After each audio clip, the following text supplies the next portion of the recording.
Listen, I'm no front runner, all right? But there comes a point where you just don't want to be surrounded by liquid shit.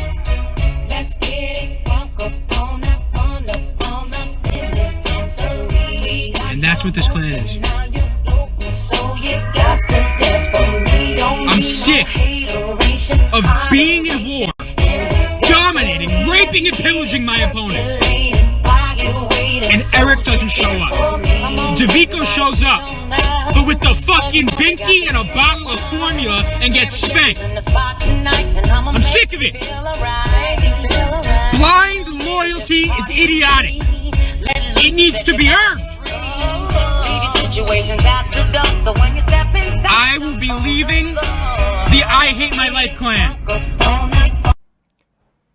What's going on, guys? It's going to be our Week 5 Super Show here. It's going to just be me and Circle this week. Sandy's down in Florida. Unfortunately, he's not with Woozy and Manny. Chomp was set to film with us last night. Couldn't really make it on my end. I got stuck out in a blizzard pretty much all week, working like 12, 13-hour days. So I just didn't want to come on as a zombie. But we're going to get you this content. We might add some stuff in from Chomp post-production. With that said, though, we're going to go ahead and get into our Week 5 power rankings. So first, this is the first consensus pretty much week here that Copy is going to be ranked number 1. So he got 2 first place votes up from 1 last week. He takes our first place with 7 points. Manny also has 2 first place votes, and he's right behind Copy with 8 points. Thomas has 3 second place votes and then 1 10th place vote from Sand. All in all, puts him 3rd place. 4th, pretty consistent here. Laddle came in like the 4 to 5, 4 to 6 range. Consistent across the board. Chomp, also pretty consistent, 21 points. Now, I want to go into a discrepancy because we got Dressed Down at 6. So the other 3 panelists put Dressed Down on the list for what would be rated as before the game with Braves. I rated her as if the game had already happened. So perhaps maybe she's would have been averaged out for about the 5 slot had it not been, or even the 4 spot if it had not been for my score. But I'm sorry, Didi, I kind of weighed you down a little bit heavily with my post-Braves assessment.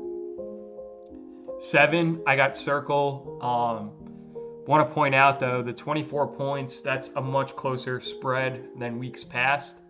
So I think once you beat up on Bread this week, I expect you to rise another slot or 2. Hope so. Yeah, I'll talk into existence, hopefully. Sand, hovering consistently, 33 points. Also consistent, Woozy, 34.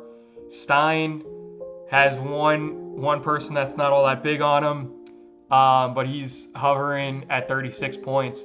Then we have a tad of a drop-off. So Braves and Drew are tied here at 47. Expect Braves to rise here with his performance that already happened this week against Dressed Down. Beast, 13 at 52. Beast played out of his mind last week, and he goes into a favorable matchup against Drew this week. Let's see if he's able to claw his way back into this playoff picture. Inner Warrior sinking like a rock, 53 points. Dolphin, almost bottom slot right now, holding off Bread by 1 point. So Dolphin coming in at 15 with 61, and Bread coming in at dead last, 62 points. Circle, I think a lot of this had to do with Dolphin forfeiting mid-game. So we can talk about the bread man all we want. I know he's very gung-ho. Set up. Doesn't really click his attacking moves. But the bread man is full of heart. I've never seen him forfeit a game, and he as much as he gets knocked down, he always gets back up. So Dolphin took a KO, put it in the comments this week. He was like, "Hey man, like I'm just forfeiting," and he did. So you see anything here, Circle? Yeah, I mean, the one thing that sticks out a bit, Inner Warrior in the middle of a fire sale for his team. Oh, yeah. Yeah, that's why I had to put him so low. You can't go out there and threaten to sell off all your pieces and expect to have a decent rating. I actually had the Breadman above Dolphin. I think if you get 6-0'd by an NFE mon, you get sent to the bottom. I don't ask questions about that. So, but otherwise, I think it's a very good list, all up and down.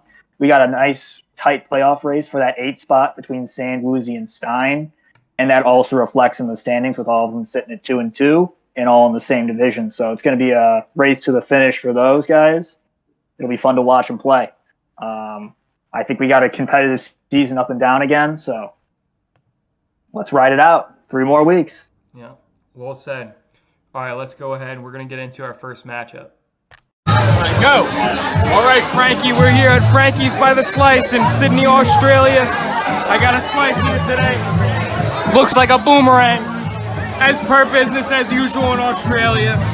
All right, one bite. Everybody knows the rules. It's got some more. Got some crisp to it. Oh yeah. Better than Texas, I can tell you that much.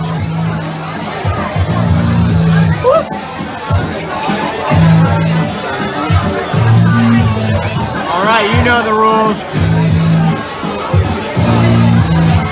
Actually pretty good. We were told best pizza in Sydney.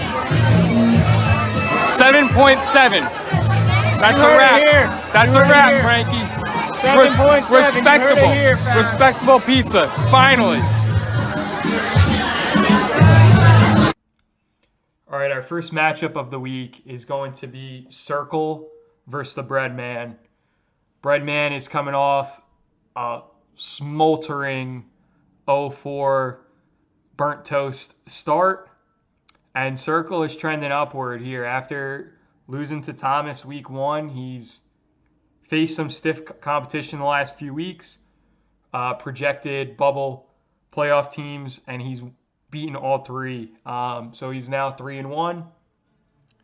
Puts himself firmly in our playoff picture. Probably just needs the win here to, at least from a record perspective, have enough wins to make the playoffs. Just really needs to ensure differential to win a potential tiebreaker. So going into the X's and O's, Breadman, he doesn't have very many win cons here. If I do see a potential win con, though, it's going to be Baxcalibur. It's going to have to come into the game a little bit later and be able to successfully get Dragon Dances off while staying healthy. Rotom Wash, just from a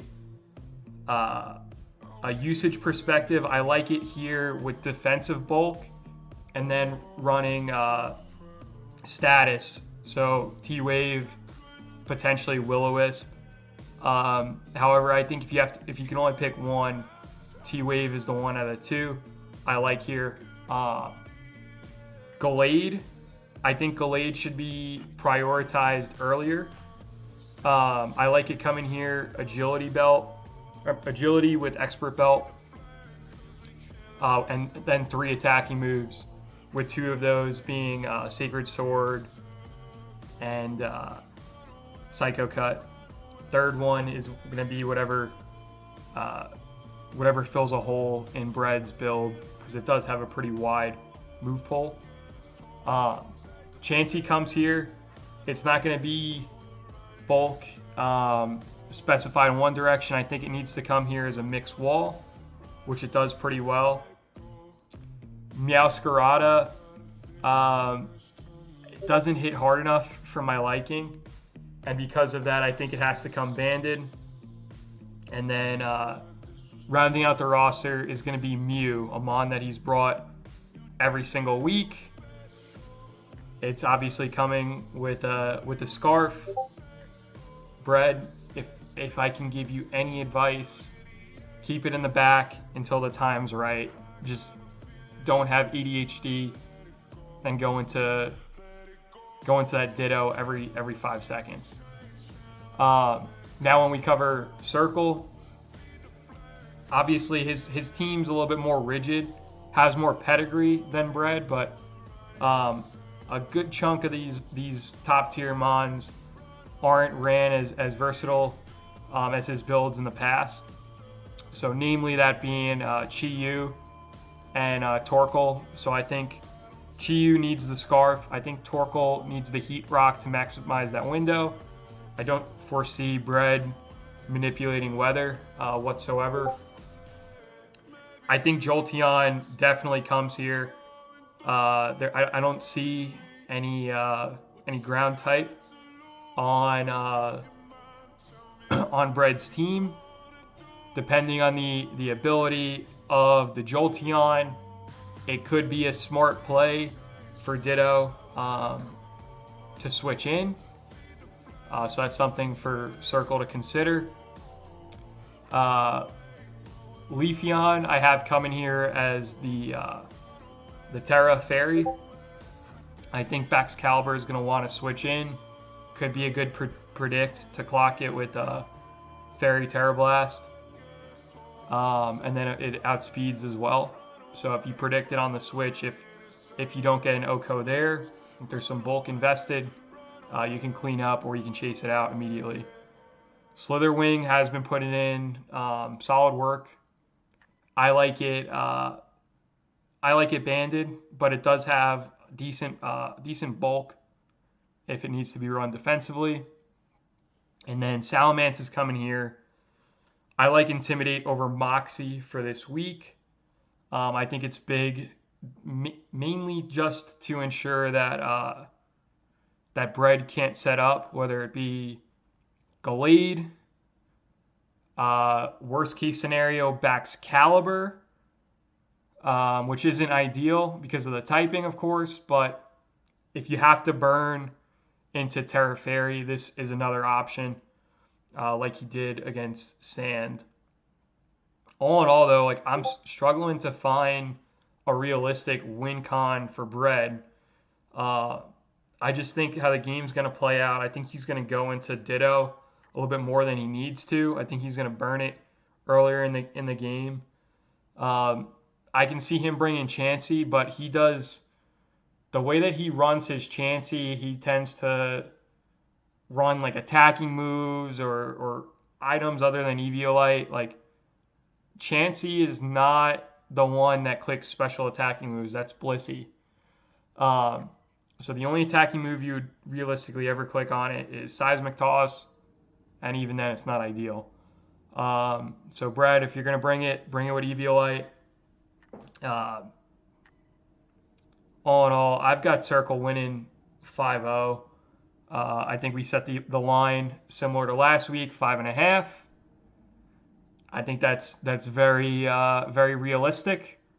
So I have Bread once again covering the spread. Circle, how do you see this match without giving away too much? Well, my biggest two pawns that I'm looking at on the Breadman's team, at least from getting in my way standpoint, is Ditto, and then it's Chansey. Ditto, it's one of those mons where basically I'm going to end up beating myself if I set up too early, and he can bring it in. And then Chansey's just a special wall that's going to stop Chi-Yu and everything else in its tracks. So I think I can beat most of his mons. It's just more or less not. I gotta tell you before you hire me. I don't work cheap.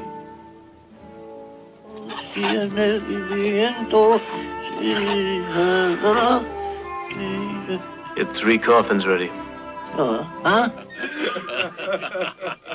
I don't think it's nice, you laughing. You see, my mule don't like people laughing. It's the crazy idea you're laughing at him. Now, if you apologize like I know you're going to, I might convince him that you really didn't mean it.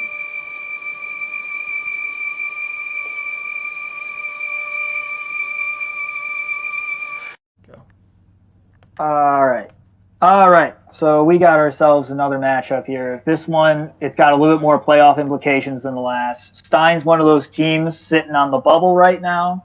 He's sitting at 2-2 with Woozy and Sand, and he's currently playing Dolphin, who across 4 weeks has 4 kills. So we're looking at a bit of a janky matchup though. Just looking at it mon to mon. I like Quagsire on the defensive end for Stein. The only mon that's really going to be a threat to it, for the most part, is going to be Toadscruel. But you obviously just switch out on that every time. I think Iron Moth has to either come with that booster energy set and come in as a cleaner, as it did against me, which was a huge threat, and I'm just lucky that Chi-Yu had full health, because otherwise I think that set probably sweeps me, and I think you're looking at a very similar result here. And then the other Pokemon or you run it with safety goggles, so you can switch it into Toadscruel free and avoid the Spore. I believe that still works. I know Toadscruel's ability is weird, but I think it's a good time to bring that in, just because I don't think Toadscruel will be clicking Earth Power in front of a Quagsire. But overall, I got Stein winning this match 3-0, just mostly based on play style. Stein's never been one to 6-0 people, but he will win in a convincing fashion with some controlled sacks. Lou, you got a good take on this one? Oh yeah. So I think that this is the week that the gloves come off for Stein. I think he's going to start posturing himself. He's going to get positive in his differential, which is going to be huge here the rest of the way for playoffs. But look at who Stein has the last 2 weeks. He's got Manny and he's got Thomas. So those teams have monstrous differential. His best way is to just win out and try and avoid differential entirely with a 5-2 record. However, if we're being more realistic, with a schedule like that, it's very possible a 4-3 finish, and that last playoff spot in the Violet Division gets settled through differential. So I think Stein's going to play this game to try and milk out every ounce he can for the win column. And I ultimately have him winning 4-0. I think he's going to end up needing a 5 or a 6-0 when all is said and done. But I have him bring in Corviknight here, and I think it's crucial that it brings Rocky Helmet, being that Dolphin just added Mousehold, and he's got nothing to lose. He's 0-4, so he might as well have fun and run some shenanigans. I agree with you, though, Circle. I really like Iron Moth's matchup here, and I like its sweeping capability.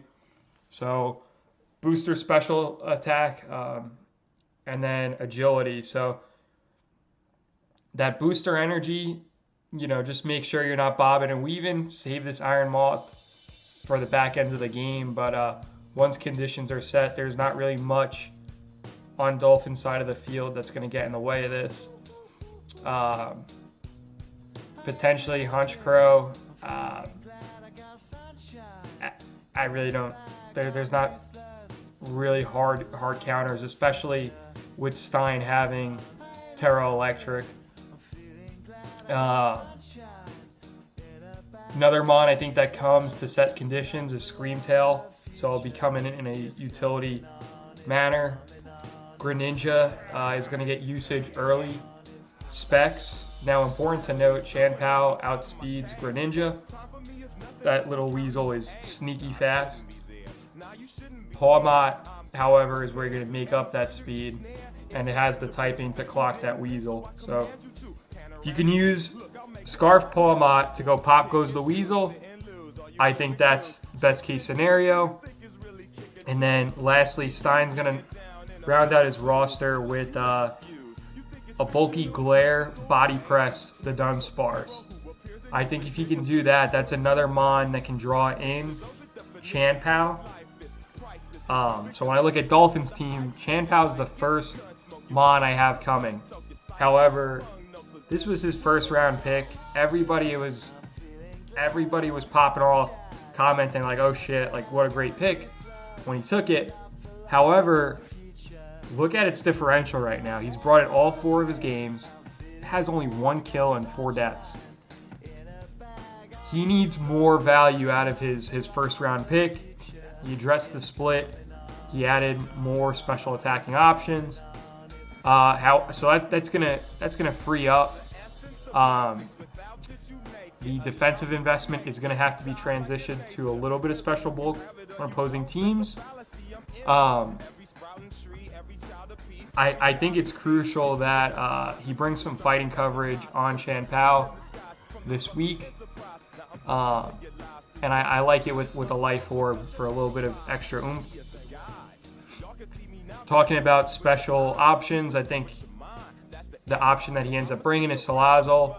I think he's going to bring Endure, partner that with a weakness policy. Similarly, he's going to run the same set, weakness policy Endure on Serial Edge.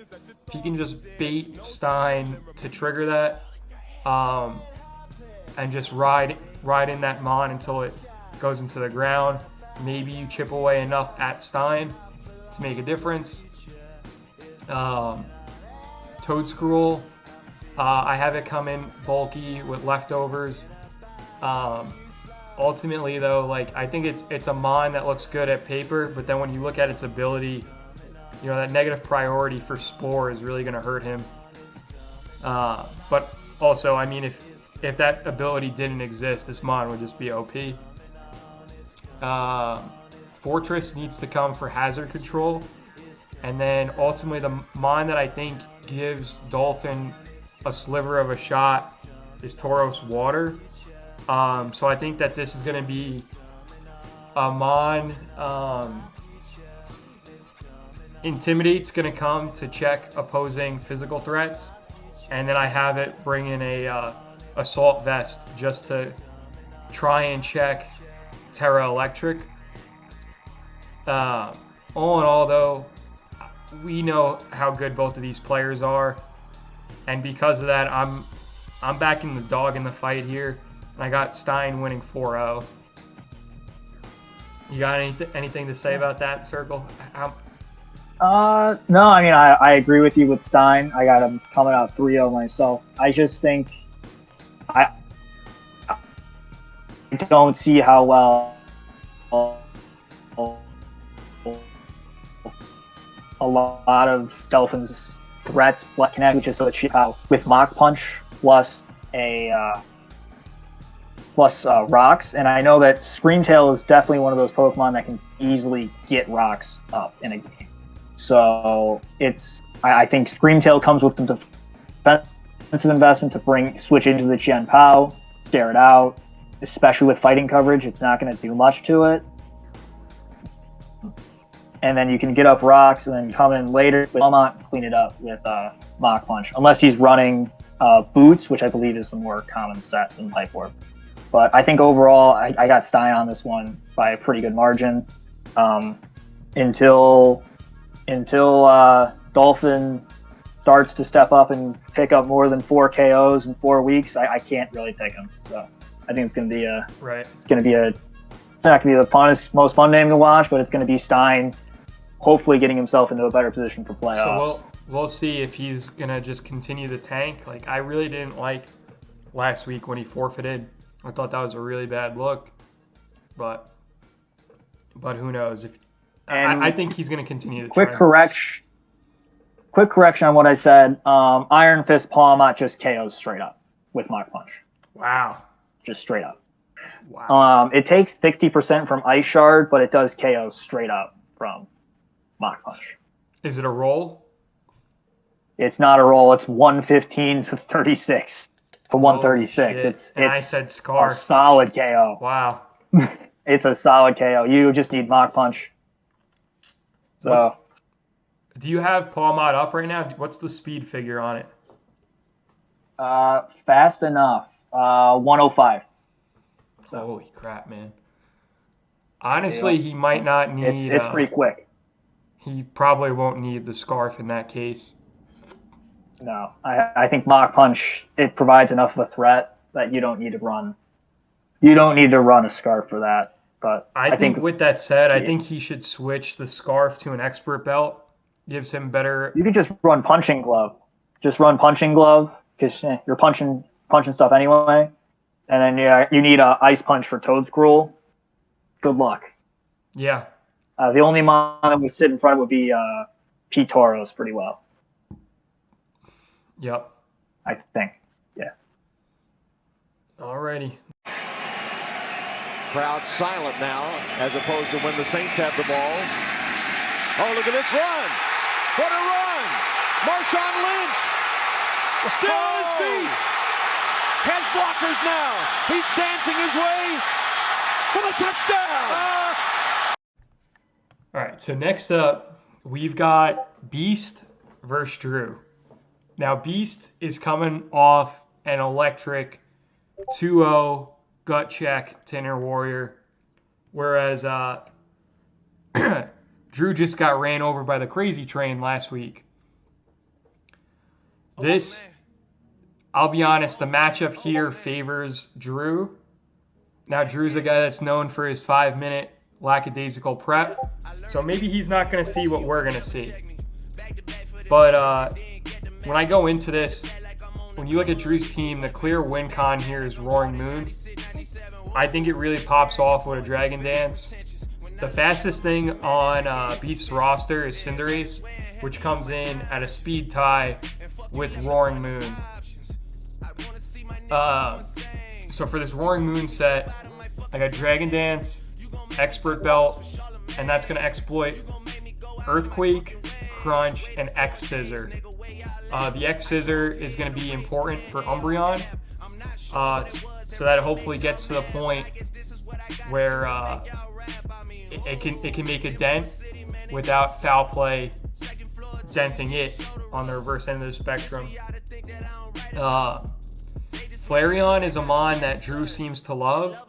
However, I haven't seen him playing it optimally at all the whole season, so I think he just needs to focus on running it Guts, Facade, if he's going to keep touting it out here. Primeape is a mon I really like. I have it coming with Eviolite for that bulk.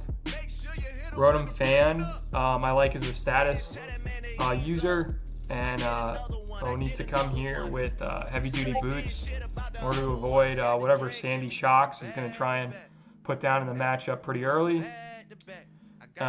Cloyster could be a potential win con if you can get a Shell Smash off. And then I have defensive Donphan coming for hazard control and with the Rocky Helmet in order to check some of the physical threats on Beast's roster. All in all, I think the roster does check Beast's roster pretty well. On the reverse end of the spectrum, I think if there's one thing that can save Beast, it's his Terra typing for this week. Cinderace, I have coming. I don't think it needs the Scarf to like outright outspeed Roaring Moon minus Dragon Dance. But I think it definitely needs to run Terra Blast to utilize that Terra Ice. Or at a minimum, just pivot with U-turn. Tinkaton utility set. Sandy Shocks is going to come with a max defense investment. I really like its matchup this week. Flamigo is going to try and close that gap. It's going to run its normal Scarf set. I think Gengar is kind of suboptimal, but there's not really enough offensive threats without it. But I think Roaring Moon forces it to come Scarf Modest and also run Terra Ice or Focus Blast if you want to rely on Focus Blast. Umbreon is a mon that is crucial. It's definitely coming because of Roaring Moon. So it's going to come max defense, foul play. Now, this has nothing to do with the X's and O's. It just has everything to do with like heart and willpower. So for that, I think Beast pulls out a 1-0 victory. But everything on paper pretty much says Drew would win normally like 3-0. So. Yeah, so I agree that I think Drew on paper should be winning this. I got him taking this 2-0. On Beast's side, I think he needs to run his Cinderace with protective pads just because that thing's going to have to U-turn out a couple times. Drew is going to run a Rocky helmet on either Donphan or Slowking for it. I just don't see a reason not to. And then I think Flareon could actually come for this match for Drew. I think it comes with Flash Fire instead of Guts, just to suck up any Pyro Balls that were meant for Klefki, bump it up, and then you run that thing Scarf with Flare Blitz, and you might be able to crack something on the opposing side for as a surprise factor. All in all, these are two teams that on paper are very even in terms of record. They both 2-0'd Inner Warrior, and now they're both 1-3 walking up into each other. So it's going to be an even match. We're going to see some, I think it'll be a fun match to watch, even though it's between two 1-3 teams fighting for what's left of their playoff lives. So it'll be that's my take on it. So I think we're ready to move on to the next one there. Absolutely. Unless you got something else. Definitely a must-win game for both of them. Side, baby. Side to side. Move your head. Watch him now. Watch him. Right. Remember, he's got two hands, right?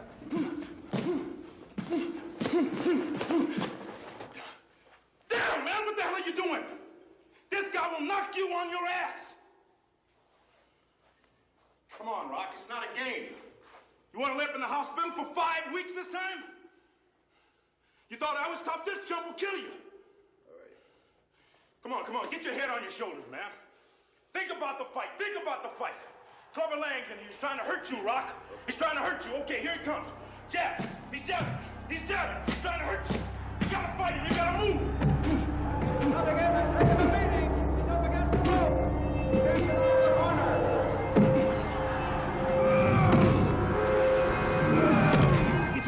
He's hooking. Damn, Rock, come on. What's the matter with you? Tomorrow. Let's do it tomorrow. There is no tomorrow. There is no tomorrow. There is no tomorrow. All right. So for this upcoming matchup, we got the Season 1 champ versus the Season 2 champ. Both of them look like they're on pretty different trajectories, but they're both coming off losses. So Laddle seems like he's gotten through the tough part of his schedule, came out pretty solid with only a solid 3-1 record. Inner Warriors on an active fire sale after going 1-3 through 4 weeks, and now they got to play each other. So before I say anything else, I got Laddle winning this one 3-0. I just like his bulk in this matchup more than Inner Warriors. But there are some good mons on Inner Warriors' side that could definitely turn the tide. For instance, Hatterene, if you can keep it away from Bronzong, it's going to be pretty tough to beat overall in this matchup. Another thing I wanted to add is just stop running Clawitzer every week, except this one, because you could definitely get away with it running it Scarfed here, because it'll outspeed Great Tusk and everything else on Laddle's team, except Kilowattrel, which it wants no part of anyway. And then your endgame sweeper for this one, I like Heracross in this matchup as your endgame sweeper. Run it with Flame Orb. It's got Trailblaze for speed. You got Terra Normal Facade. Got whatever third move you want to run on it, and Swords Dance. And I think with that, you got a pretty potent endgame sweeper. You could bring that in front of Blissey, and there's nothing that can really be done about that. at least not straight away. So all in all, I got Laddle winning this just because I feel like he's been more battle tested this season, and I think he knows how to play around some of this, and he's more comfortable with his team. But I'd like to hear your take on this one, Lou. So this game's all going to come up to what version of Inner Warrior shows up here this week. So he's currently trying to posture himself like he just doesn't really care after falling to 1-3. However, don't let him fool you. He honestly cares. He can't afford to lose this game as much as Laddle can. Laddle loses this game, drops to 3-2. He is still going to coast to the playoffs.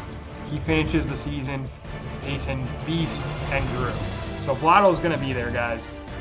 Inner Warrior, however, after this game, he has Air Chomp and then Crazy Braves. So he can't afford to finish the season 1-6. Like, there's no coming back from that. He's just going to be labeled as the guy that won with the Uber dog. Like, your whole entire legacy is kind of like, you can't live vicariously through helping little Thomas. Like, that's not your legacy. Like, this is what you're tied to. It's kind of a weird matchup. I have Inner Warrior bring in a normal set for Dragonite with heavy duty boots. Lucario with a Life Orb. I thought you brought up a great point with Heracross. Guts, Trailblaze. But please, guy, run Facade. Nothing weird on Heracross. Flame Orb, Guts. Caesar, this is probably the first week I don't recommend it coming banned. I think you need more so of a longevity set when you're facing Blottle. So recommend some recovery, some lefties as well. Toxtricity, I think needs Scarf here just mainly for the speed figures. But Boom Burst definitely hits pretty hard. Where I start to get a little bit unconventional though is hold on. Circle, can you hear me? Yeah, I can hear you. Okay, your screen's coming in and out. I don't know if it's on my end or not, but I wanted to just check that you're here with me when you hear this set. So I think in order for Inner Warrior to have a clean trip, he's going to have to get crafty. So I'm going to give him one crafty set here. So normally I recommend running Tyranitar with special defense bulk.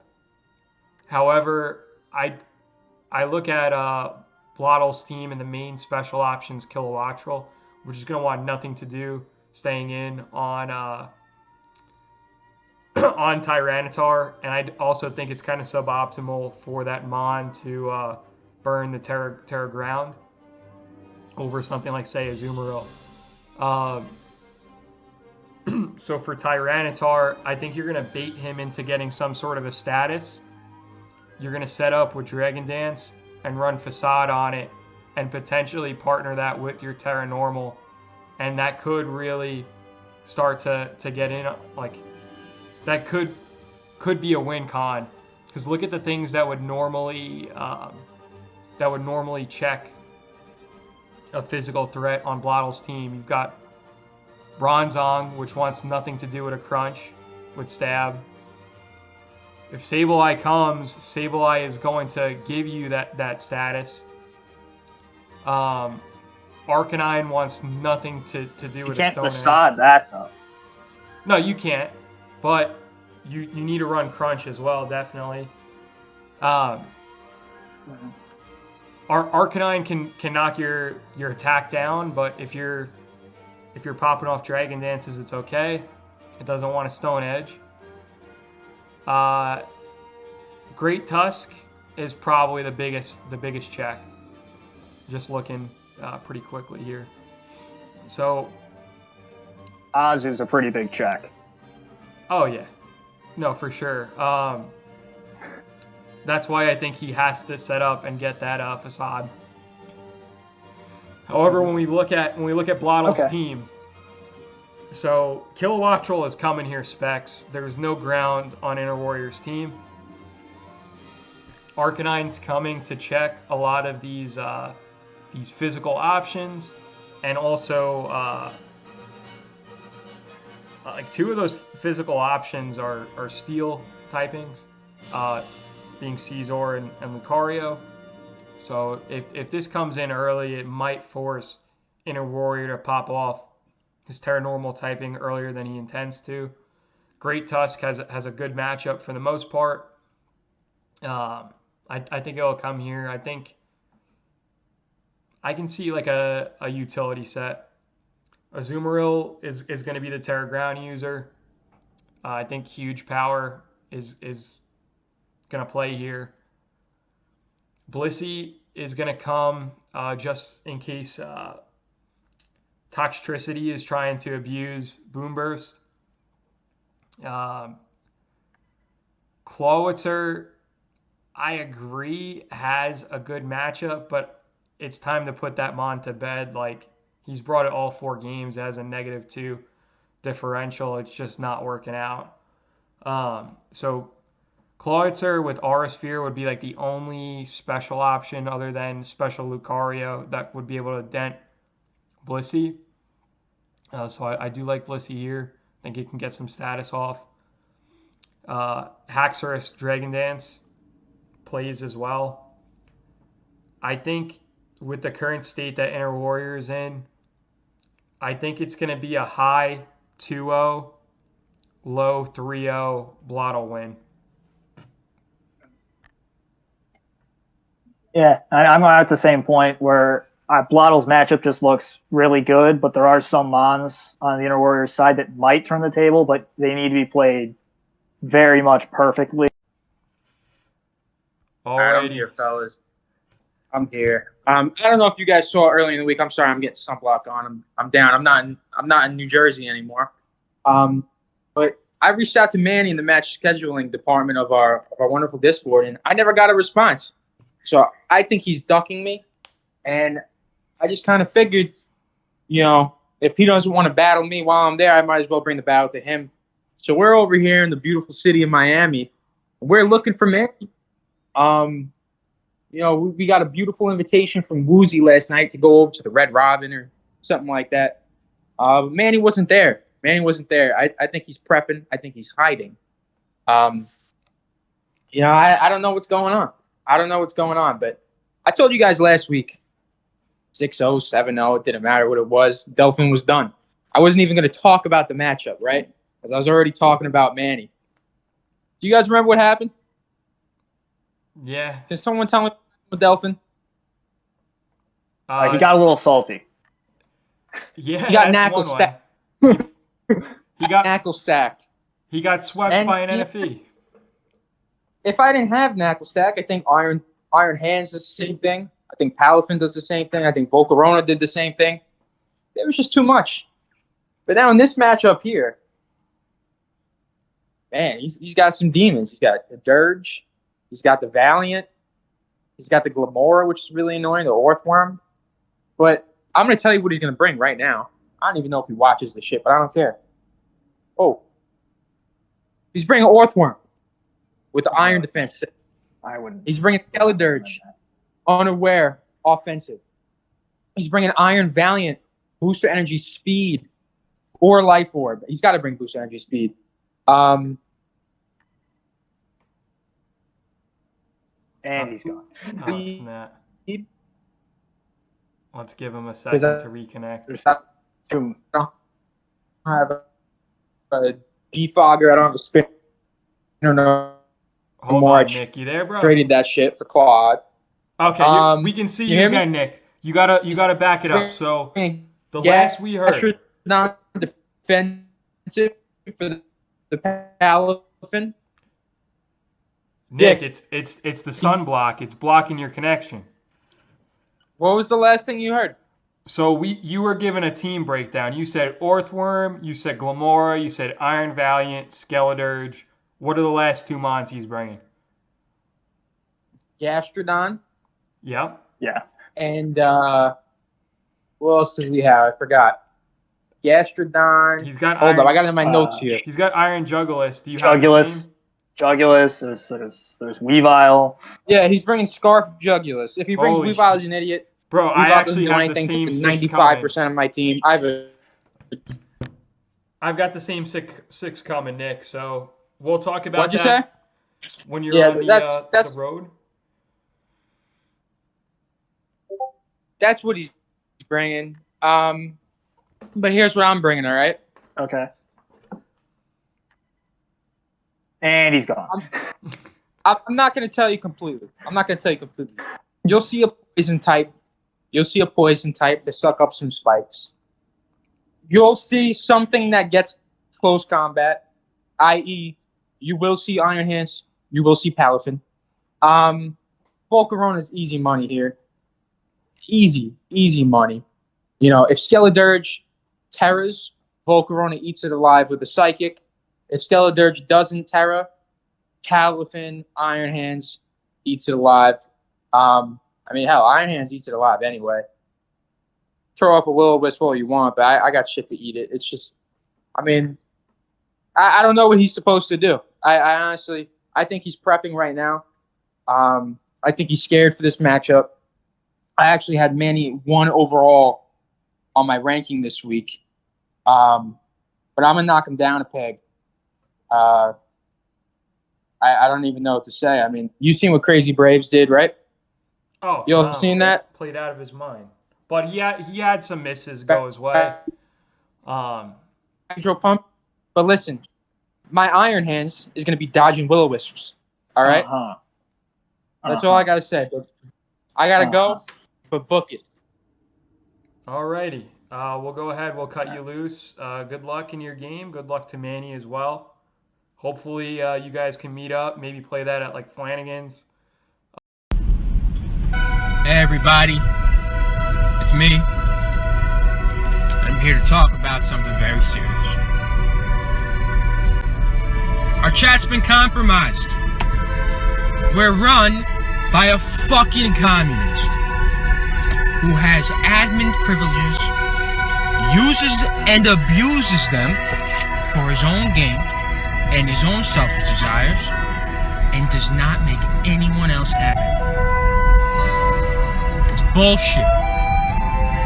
Complete bullshit. You know, you fuck Lizzie Kales a couple times, eat pancakes in the morning, and all of a sudden you think you're Jesus. Well, you know what? She's not that attractive. She's not. I don't want a king. I want to be able to make Justin Verlander's ass the face of the group chat as much as I fucking want. It's simple. It's simple, man. All right. Now we go into Sand versus Manny. Sand took a trip down to Miami. We'll see if there's talks of them playing this game back-to-back in a LAN type format, like how we used to play Halo back in the day. Let's see if they can pull that off. This game has juice, though, so more so Sand needs this to stay alive in the Violet playoff picture. However, after beating the crap out of Bread and Dolphin, he somehow has a positive 7 differential. Manny, likewise, has only lost 1 game to Thomas. And even then, like, that game was a lot closer than the 4-0 loss that it was. But he only paces him by 3 in the differential. So this is a huge game for Sand to potentially jump Manny with a win. And then Manny gets thrown into the conversation of trying to stave off the competition that he'll directly be playing in Stein and Circle the last 2 weeks. So this game has juice. I'm going to go into Manny's team first. So I love Orthworm, and I think it's going to come here with Iron Defense, Max Defense, and then for recovery, Chestoberry, and 1 slot being used for rest. Iron Valiant, I think, is going to come in multiple times, so I think it's going to need to come Specs. Glamora is going to continue to come suicide lead. Although I debated other sets for this Mon. It's not going to be able to hit hard enough to Oko, so still just run suicide lead. Clodsire, it was just acquired by Sand, so spikes don't look as well into Sand anymore. But because he has Clodsire, he's going to bring that as his poison instead of the monkey, Graphite. After that, Skeledirge. So Skeledirge is going to come here with a weird set. I think this is going to be a likely Terra Fighting Mon, and I think he's going to try and bait Palafin in and then clock it with Power of Solar Beam. Especially if he can predict with like a Torch Song to set up. Goodbye, Palafin. Iron Jugulus, Booster Energy. I think this Mon plays here, but with Booster Energy, you're only going to be able to go in one with that boost.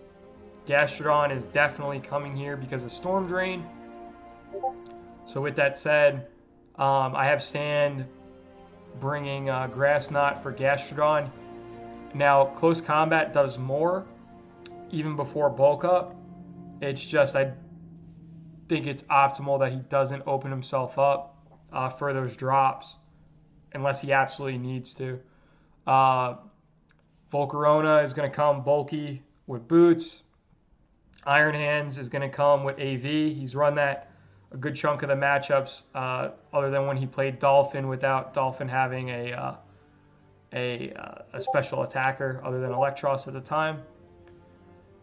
Clodsire is going to come here. I think it's going to come unaware, and Black Sludge also going to try and get Toxic Spikes up. I think he is going to be able to get Toxic Spikes because Glamora tends to go earlier in the matchup if it's the normal suicide lead. Lycanroc Dusk. I think this is his likely lead here with the Sash. And then Bombardier, I think he'll bring with a Scarf. This is going to be a very close game. I've got Manny winning, though, defending his home turf in Miami. 1-0. Sand goes back to Hoboken looking like a clown. And eliminated, well, not eliminated, but on the outside of the playoff picture. What do you got, Circle? All right. Well, first off, I'm still trying to calm myself down after my way too close battle against Bread. Thank you, Slitherwing. I love you, buddy. But I think Clodsire has to come in here. It's going to be pretty big. And then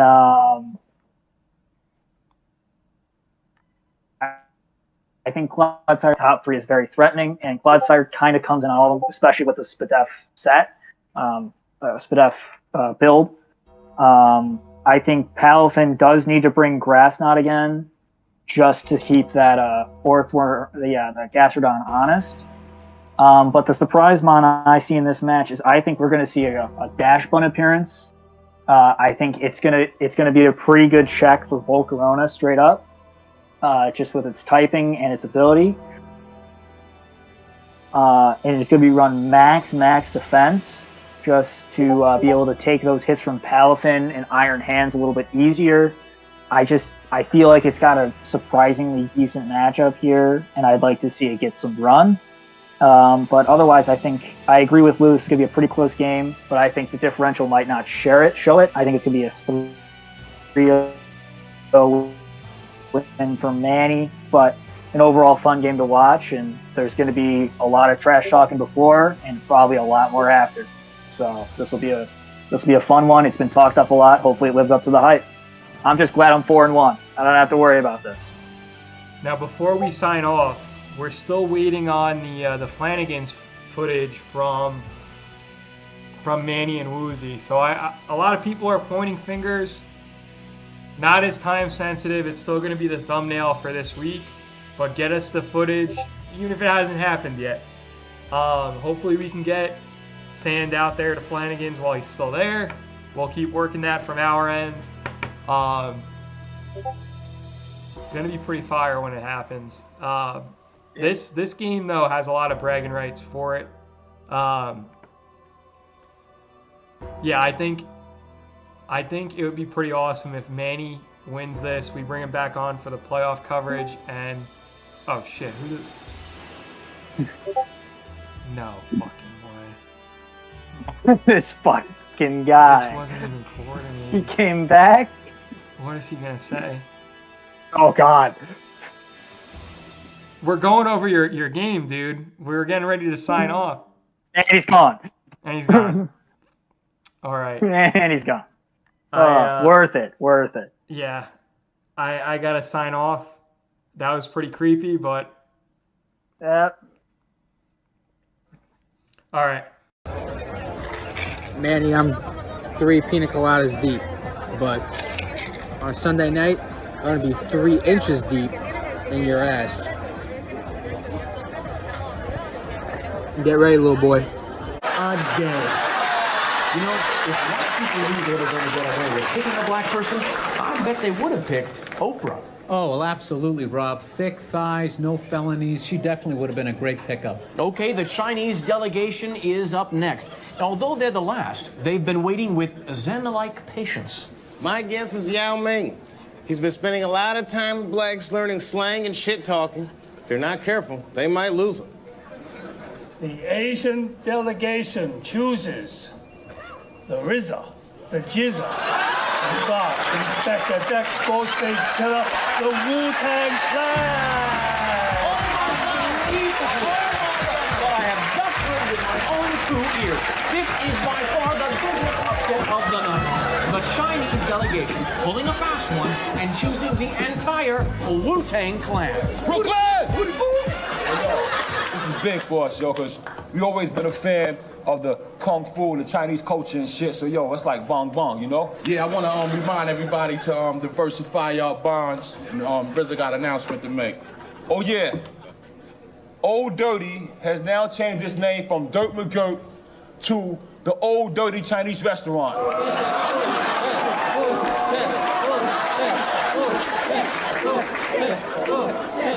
Konnichiwa, bitches. Folks, thanks for joining us on this incredible night. Our coverage ends here, but be sure to catch the rest on our website. Congratulations to all of the races, and konnichiwa, bitches. All right, we got another one of those bubble playoff teams we were talking about earlier. We got the Wu versus 4-0, 10th best team in the league, according to San Will Thomas. Both of these teams have not been in a close game yet. I'd love to see one, and I think the matchup kind of calls to make this one a closer game. I think Woozy needs to bring Pex only for toxic spikes. That's the only reason it really plays in this matchup. There isn't incredible removal on Lil Thomas's side outside of Hydreigon, and Murkrow, which would for sure come. But I think you need those T-spikes to make sure that Dondozo isn't comfortable just switching in all willy-nilly and walling all your threats. I know it gets rest, but you can't just keep switching into T-spikes if they stay up. And then I think Cryogonal is another key mon that Woozy has to bring here. Freeze Dry on Cryogonal does 55 to 60% to Dondozo, which is the biggest obvious threat on the other side.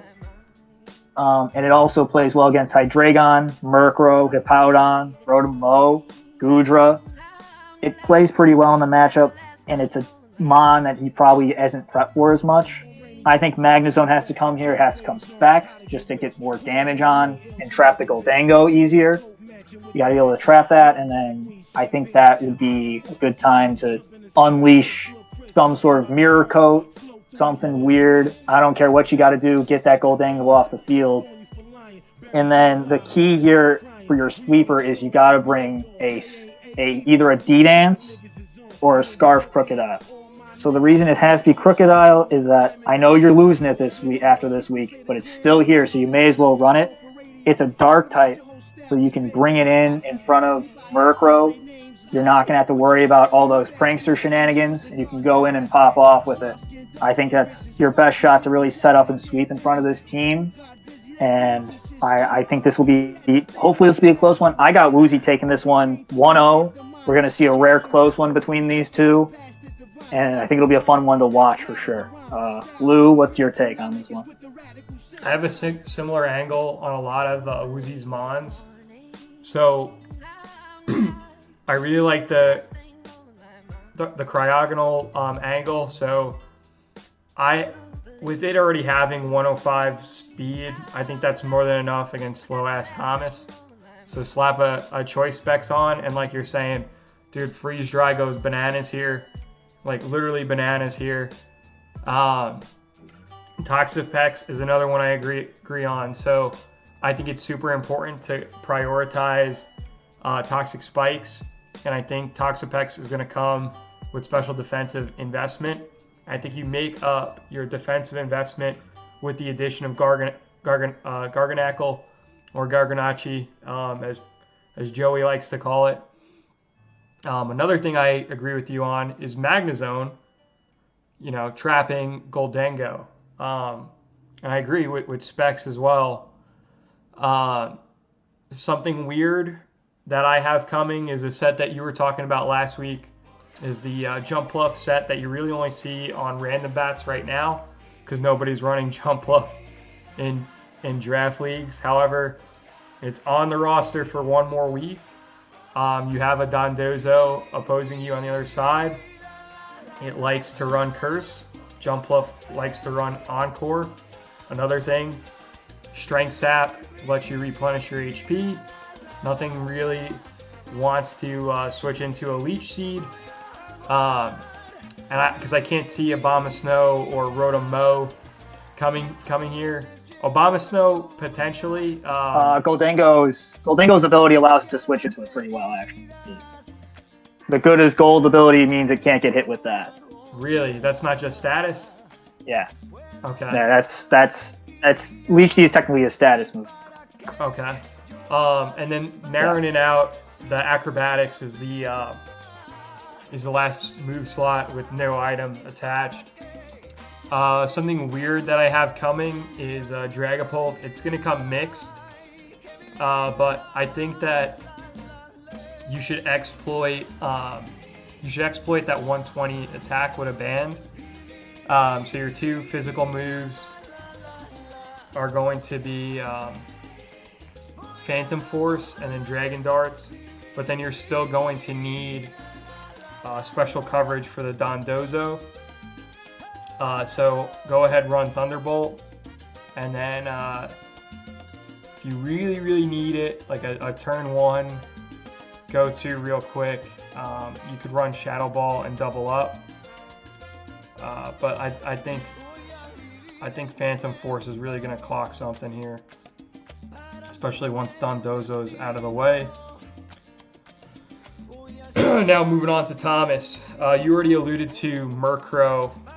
So Murkrow, in order for that to work, you're going to have to run max HP and then either max defense or max special defense. The route that works here is the max defense.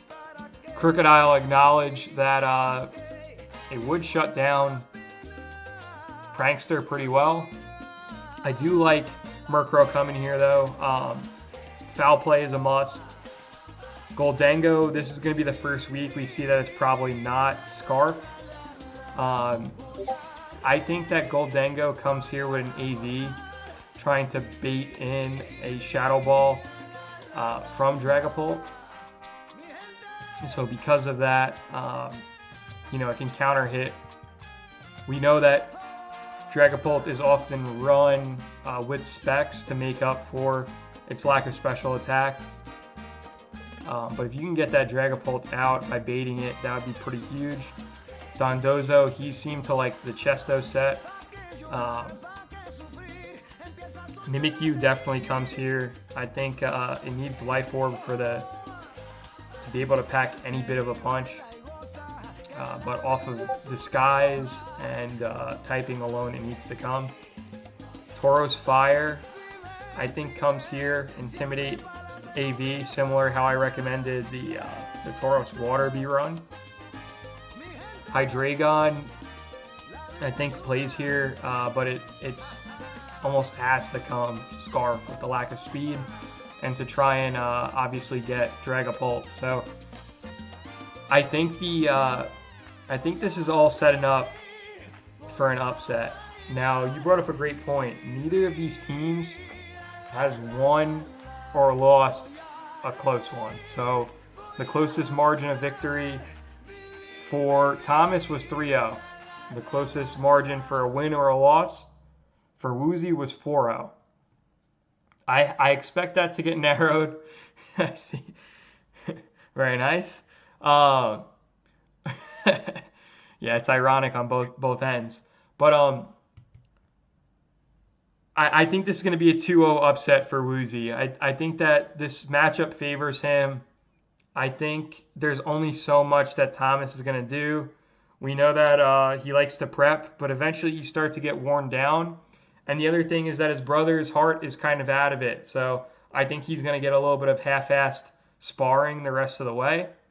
This was a team that I ranked second overall, along with everybody else other than Sand, who seems to be a Thomas hater instead of a Thomas truther. I don't think it matters. I think Woozy's showing up this week and trying to get the inside track on a playoff berth. He'll have the Manny buff back, so he's got the Manny buff back, so that's huge. But honestly, I really think that Woozy's going to take a playoff spot. So if we do a deep dive into it, this is the hardest game he has left. So he's got Bread next week. That's gonna give him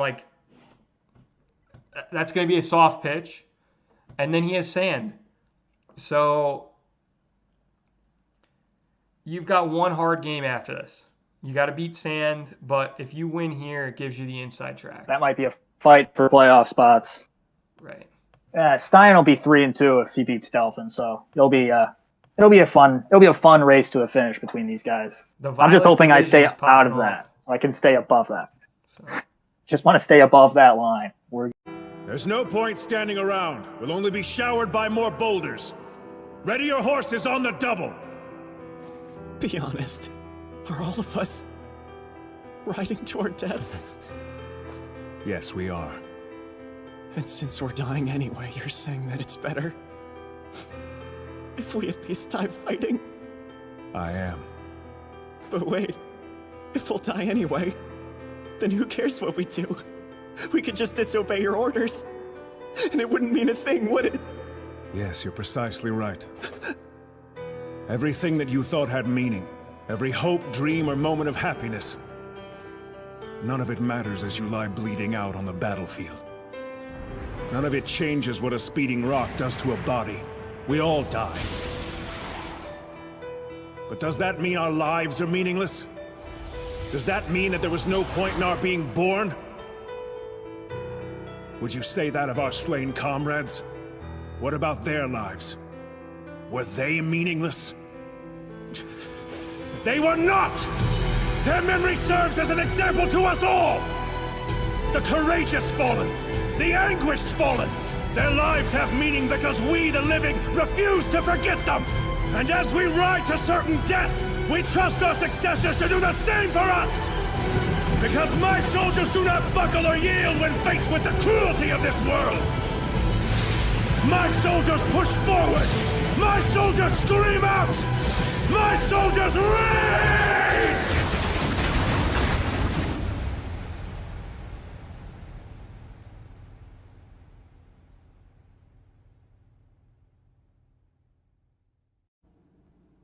All right. So we got our matchup of the week this week. We got Air Chomp versus Copy, who may or may not be playing next week. Who knows? It's up to whatever he decides to do. So for this matchup, I think there's a lot of bulk on both sides. It's going to be really tough for each side to break through. That being said, it's going to take a lot of setup to break through. And I just believe that I like Air Chomp's ability to set up more in front of Copy's Mons than the other way around. So, for instance, if you can get Alomomola to set up a wish, put it behind screens, and we've got a surprise guest. How's it going, Florida boy? Just in time for the main event. Hey, everybody. I'm the third Florida guy in this server. If it was a trios tournament, I would have made the team, but... Not Lago? Yeah, Lago would have been the team. How are you guys doing? What are you filming right now? We're filming Air Chomp and Copy. If you have any sort of a take on that. Ooh, that's a good matchup right there. That's a Sylveon matchup, if I remember correctly. I'm pretty sure Hyper Voice kills 98% of Air Chomp's team. They're just all dark types. I have a little bit of hot take there, if you guys are willing to hear it. Send it. Why else are you here? So, in that matchup, right, Sylveon, honestly, is one of the biggest limiting factors in Eric being able to pivot around and all that stuff, right? Like, Sylveon's just a big issue. Outside of Sylveon, like, Phantomoth, Veluza, just the walls, Rotom, whatever, can, like, kind of handle the rest of the team, honestly. And I think it would be a slow breakdown if Sylveon was gone. Eric has an Ubermon on his team, right? With Rage Fist and everything. What if instead of Rage Fist, it was max HP, Final Gambit, and it just removed Sylveon? Good luck with that. What if, there's no way Sylveon leads. What if you sent it out there Scarf? You U-turn on something, you do whatever you need to do, you get positive value, and then you just blow up on Sylveon. Does he just win after that? I don't know. I think I could see it. Depends on what else is left after. I can see it. I feel like that's a pretty good. Like, Garchomp doesn't get Scale Shot. Iron Shreds with a Rapid Spin is not handling his walls. Like, he doesn't have a way to switch. Like, Armor Rouge is shit. I don't give a fuck about Armor Rouge, especially with all the dark types and like that. Like, what handles him after Sylveon's got? Like, Sylveon's the only thing that's holding that team together. I got like Air Chomp taking that with a pretty nice mark. Even if he doesn't bring the Final Gambit set, like, that Sylveon drops, it's over. Meanwhile, Air Chomp's got like a bunch of walls that could kind of hang around for a little bit. As long as Sylveon's not there. What do you think? Well, I was in the middle of that, and then somebody decided to hop in from the beach. But yeah, so I like Alomomola with Wish Passing in this matchup to deal with all of the stuff that Sylveon's going to check. I think it also is able to come in front of Sylveon and at least take a couple hits, slow it down a bit.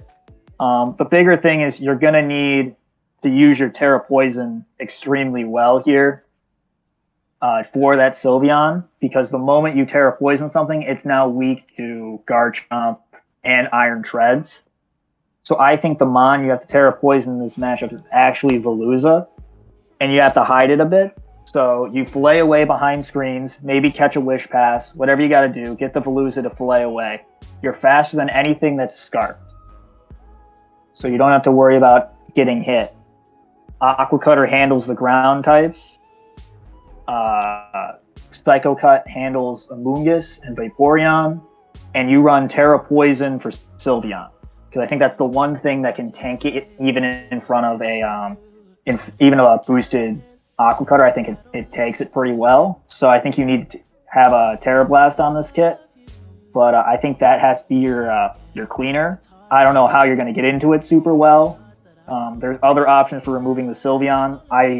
King Wu gets Heavy Slam. You could Terra Poison that in front of the Sylveon and Heavy Slam it. If you run enough attack investment, maybe you crack something. But I think screens, bulk, and support would be just enough for Air Chomp to get enough chances at that Sylveon. And once that Sylveon, like I said, that team does really kind of fall apart to annihilate.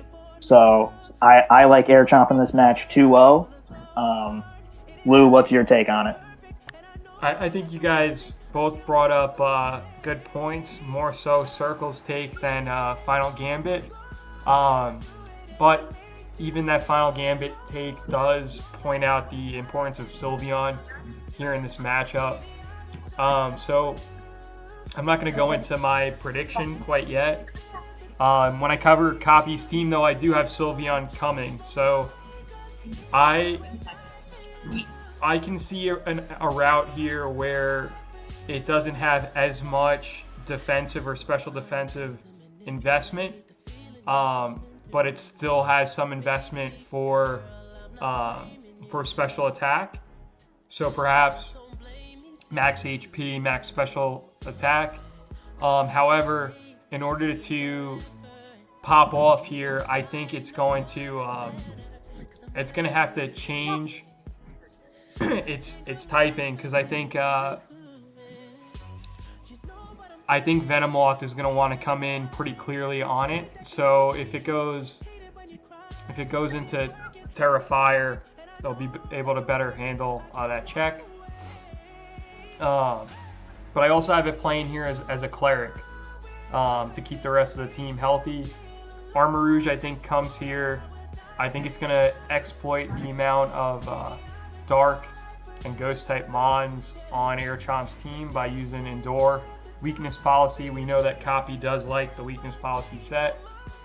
I think it's very crucial that Gyarados comes here for a multitude of reasons.